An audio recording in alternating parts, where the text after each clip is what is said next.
Hello, I'm Bernard Hickey from interest.co.nz and welcome to another of our double shot interviews, and today we've got Labour's Finance Spokesman Grant Robertson in to talk about the future of work. Thank you, Bernard. And the Future of Work Commission, which you and others in the Labour Party have set up to talk about what the future of work might look like and how government responds to that. Can you tell us, why did you come up with this commission? It actually came about as a result of Labour's leadership contest, and independently, Andrew Little and myself and David Parker, who were running for the leadership, all started raising this issue of what happens in a world where it looks like there'll be fewer full-time paid jobs around. We all know about the impact of automation in the workplace, the broader digital revolution, globalisation. It's changing the whole world of work. The Labour Party is historically the party of work and the party of workers, and we want to put decent work at the heart of a future economy, but that's under huge stress at the moment, and we know it's the kind of issue you've got to plan for. And so we decided this would be a good opportunity to take a long-term look at the place of work in our economy. We wanted to open ourselves up, so we've got plenty of people advising us who aren't necessarily traditional Labour Party supporters, and that's why we've called it a commission. And we've taken a 2-year time frame to come up with the policies that will give New Zealanders the ability to be confident that we can face this rapidly changing future of work. Just to drill down a bit into the potential issues around this future of work, we've heard a lot about the gig economy. We took the talk about the precariat. Can you talk about, really how much of an issue this might be? Because I don't think people necessarily have a clear idea on, what a job might look like in future. Well, if you look at the United States at the moment, they say that there's around about a third of people working in the so-called gig economy. This is the idea that people are working on demand or effectively are their own boss. They're freelancers. That makes it sound good. If you're a freelancer earning sort of $1,800 a day, that sounds great. If you're a freelancer that is struggling to get work, it's not so good. So you're talking about a huge workforce there in the US, much smaller at the moment in New Zealand, but likely to get bigger. And the studies that are coming out now are saying to us, people are likely to have 2 or 3 employers at any one time. It might be yourself. You might spend a bit of time working for a company.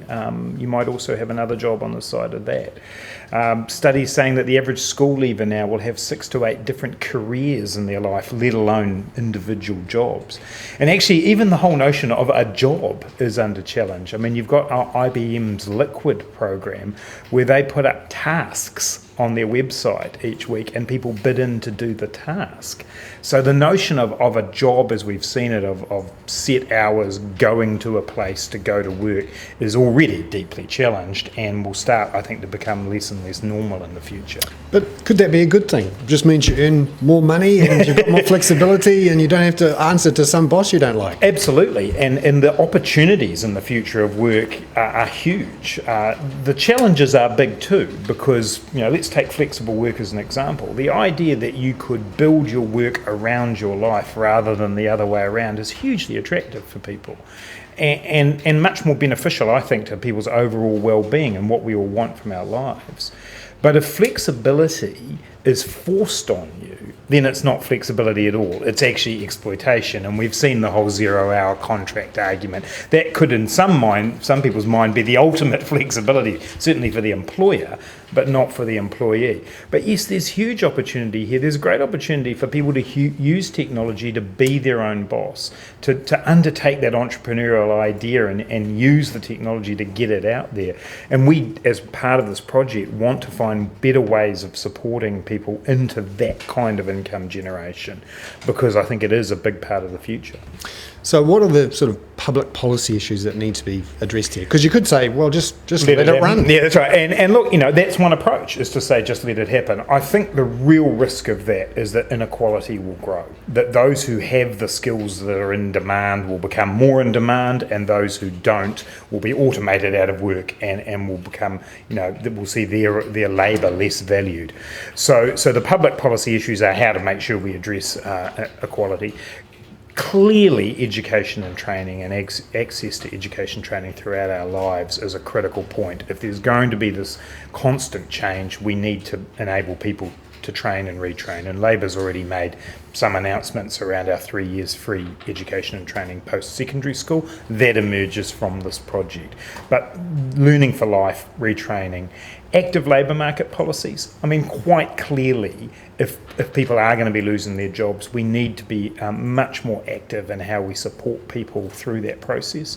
Income security becomes an issue then too, and obviously we're looking at that as well. So what sort of options could you look at for giving people more time to retrain and making sure they're supported through that? There are other countries, Denmark I think, where they have a longer thing. What sort of options are you and looking that's one of the ones we're looking at. So there's a paper that a discussion paper we've put out on the Danish flexicurity model. I think New Zealand already has the flexible labour market. That's part of that. What's absent is the security of what happens to you when you lose your job. And so, we are looking at that. We are also looking at the income security side, whether or not some form of universal income could be a possibility. That's a long way down the track, and it's created a bit of excitement and a bit of interest. But we do need to rethink the way that people come in and out of the benefit system and the drag that actually is on people at the moment. So we're taking a look at that. Access to technology obviously is vitally important. It's going to drive a lot of the potential new work and opportunities. People have to make sure they've got reliable internet. They're learning about it in schools. And also the big picture economic development opportunities as well. We don't want this just to be about the micro level. If we're going to be creating decent work in New Zealand, what sort of economic development levers does the government need to pull to help that happen? And then there are the particular communities who are really impacted here. Māori and Pacifica communities are overrepresented in the jobs that are falling to automation. How do we make sure that we increase the ability of those communities to get good work? On that basic income issue, some people have looked at it in the past, and it's a hot topic overseas.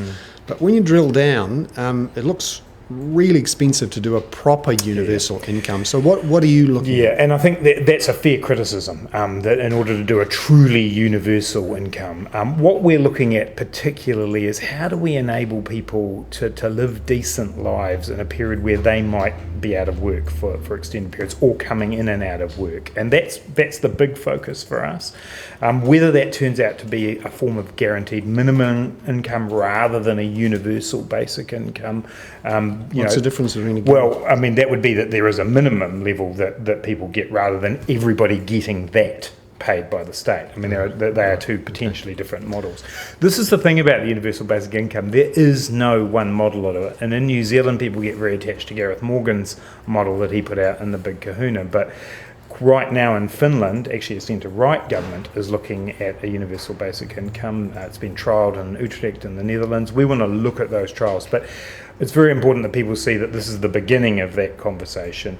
The main thing we can do is to support people to train and retrain and get those skills in the first instance as we look towards a pretty unknown future. I mean, I can't tell you today exactly what the future of work is going to look like, but what we can say is that we need New Zealanders to be resilient and adaptable and flexible in the face of that change.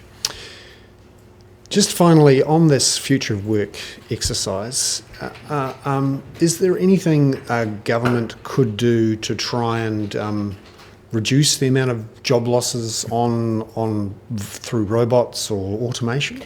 I think a government that stands in the way of the tide of automation and digital change will struggle, frankly.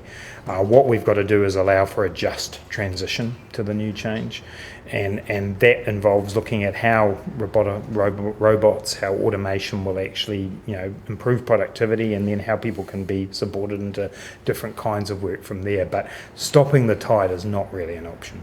And just finally on universal basic income or guaranteed minimum income, to really pay for that, you're going to have to look at some other form of tax. And some people have talked about a capital gains tax or a capital tax or a land tax. What's your view on that? Well, quite clearly the taxation system and any income security system go together.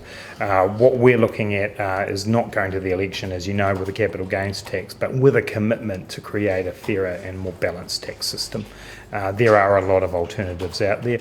I still think the Tax Working Group's document was an excellent piece of work, and we're going back to that, looking at that and looking to update that when we're in government. But I'm determined that a future Labor government will have a tax system that is far fairer in terms of however wealth is generated.